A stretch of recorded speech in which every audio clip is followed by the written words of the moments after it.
Welcome to Watchat, where we chat about watches and other facts of life. The SBGJ251 may look good on pictures, but is it really that good?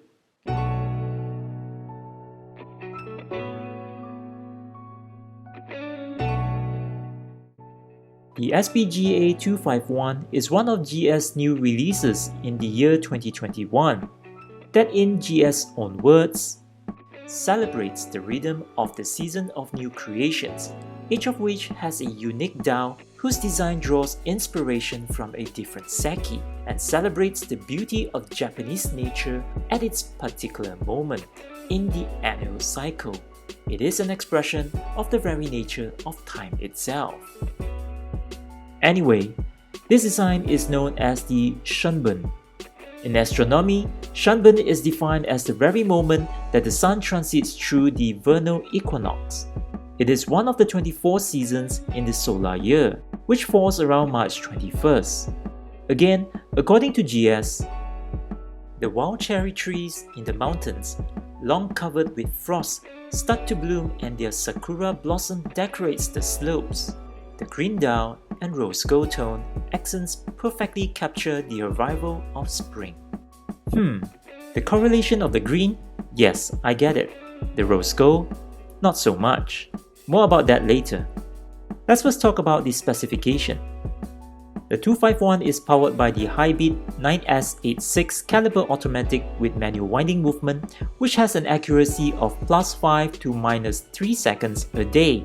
It has 37 joules with 36,000 VPH, a GMT with hacking seconds function, and a 55 hours of power reserve.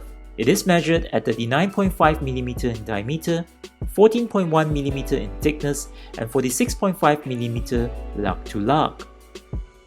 It is a stainless steel watch and it weighs about 150 grams. The case shape here has a classical Elegance design cue. Unlike the SBGA407, aka the Skyflake, which has a classical case shape that I really like, the 251 has a case shape that I probably need some time getting used to. If you missed my review video on the Skyflake, I'll put a link in the description below. Now, about the 251. The watch has a very thin bezel that is polished finish. From the bezel, it then has a straight angular cut before the kettlebell curve on the side. Finishing at the bottom is a very thick cover that is screwed on by 6 very big screws. The entire watch, including the lugs, are all polished finish, and I must say, this is really Grand Seiko showing off its Shiratsu polish at its finest.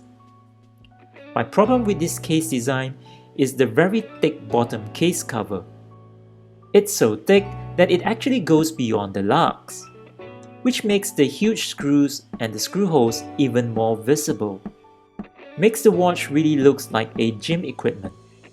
Or this. And because the base actually curves in like a soup bowl, on the wrist it makes the watch looks like it's floating, causing the lugs to look like it's dangling. The lugs here have holes for easy change of strap. The lug width here is 19mm. I believe the bracelet here is the same bracelet GS uses it in their Heritage collection. It is a 3-piece link that are all brush finish, with the center link having them polished finish on the side. The side of the bracelet is of course polished as well. The clasp is a 3-fold clasp with a twin push button release. The bracelet also has micro adjustment with screw pins. Because the bracelet is from the Heritage collection, I find the cuts and curves on the bracelet to have a harder look and feel as opposed to the softer outline from the Elegance design case. If you were to look at it in person, you can tell the difference between the steel on the case and the bracelet. Personally, I don't think they jive that well. If you are wondering what the case back looks like, well, here it is. Both the back and front has a sapphire crystal with AR coating. Because the front is a pretty thick dome-shaped crystal, when looking at the watch directly, you find a rather apparent ring around the optical caused by the very prevalent curves around the sapphire crystal. All of the printings on the dial are in white, save for the word GMT, which is in rose gold. The hour and minute hands are chamfered on 4 sides, with its top being brushed and the edges having polished finish, Zeratsu style. The second hand is Zeratsu, but the GMT hand is all brushed in rose gold. All indices are applied including the 3 o'clock, notwithstanding the date window. They are all however chamfered at 3 sides, save for the 3 o'clock which is just 2 sides. The edge are all Zeratsu, but the front however astoundingly are engraved with lines. What's weird for me is the indexes on the 6, 9 and 12 o'clock where GS has used 2 batons instead of 1. It's not the use of the 2 batons that I'm questioning here. It's the size of the batons that is the issue. If you notice, the double batons are slimmer than the single batons used. Secondly, it's the use of double batons at the 9 o'clock but a single baton at the 3 o'clock instead. What gives? The 24 hours indicator are printed on the dial in an inner circle pattern. Personally, I think this is a nice way to display the 24 hours time zone.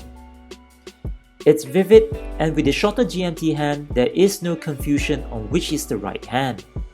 A problem you will probably find in timepieces such as the SBGJ251. If you missed that video, I'll put a link in the description below. The dial on the 251 is of course unequivocally gorgeous. If there's any reason why I would get this watch, it would be the dial. The color is sharp but not too loud. The green texture of the dial does remind me of the greenery that spring provides. The contrasting rose gold accents on the GMT hand and the word GMT also brings it to life. Although I still don't see what is the correlation between rose gold and spring.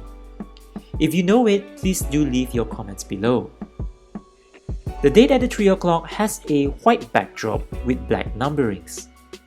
Lastly, the engraved crown on this watch is only a pull-out crown and the watch only has a 30 meter of water resistance. Personally, I really like the green and the texture on the dial and the contrasting rose gold. I also like the way how the GMT is displayed on this watch, which is something different. However, I'm not really fond with the thick case back and the shape and design of the bracelet. Lastly is the water resistant level or the lack of it. What do you think about this watch? Love it? Hate it? Why? Do leave your comments below. Anyway, if you like this kind of video, please do like, share and subscribe and hit that notification icon, and I'll really appreciate it and promise to upload more videos like this. Until the next one, thank you for watching.